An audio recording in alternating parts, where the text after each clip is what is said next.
جب واقعہ کربلا کو یاد کرو تو کہو کہ یا لیتنا کننا معکم، کاش ہم آپ کے ساتھ ہوتے اور اس عظیم کامیابی میں شریک ہوتے۔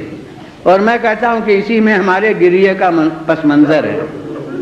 ہمیں معلوم ہے کہ اس گریے کے خلاف طرح طرح کے منطقی سوالات پیش ہوتے ہیں، کچھ شاعرانہ لباس میں، کچھ منطقیانہ لباس میں، کچھ نفسیاتی لباس میں۔ تو انہی میں سے ایک یہ ہے کہ یہ رونا تو بزدلی ہوتا ہے۔ ارے عورتوں کا کام رونا دھونا ہوتا ہے، مردان وغیرہ کو رونے سے کیا مطلب؟ لہذا یہ رونا بزدلی ہے۔ میں کہتا ہوں کہ ذرا سمجھ کے بات کہیے، کسی معرکے میں ہو کر رونا بزدلی ہے، مگر کسی معرکے میں شرکت پر نہ رونا، کسی میں شریک نہ ہونے پر رونا، یہ عین شجاعت ہے۔ بخدا ہم کربلا کے میدان میں ہوتے تو روتے نہ ہوتے۔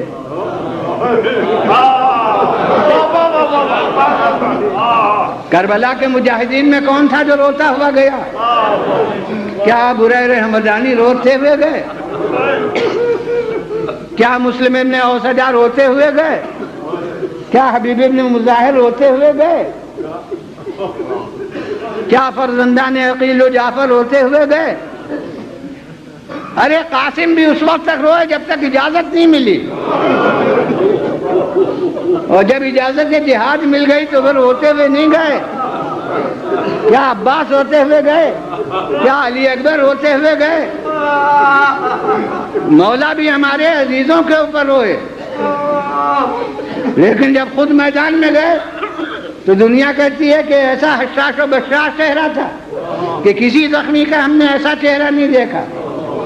تبری کے مورخ نے لکھا ہے کہ میں نے کسی کو نہیں دیکھا جس کے عزیز مارے جا چکے ہوں اور وہ حسین سے زیادہ مطمئن اور بشاش نظر آتا ہو۔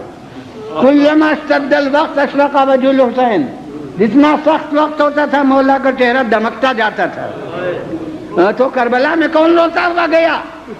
لیکن زین العابدین عمر بھر روئے۔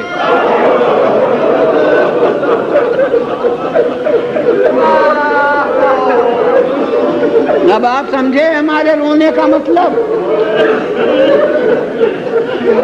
اب آپ اس گریے کی حقیقت سمجھے؟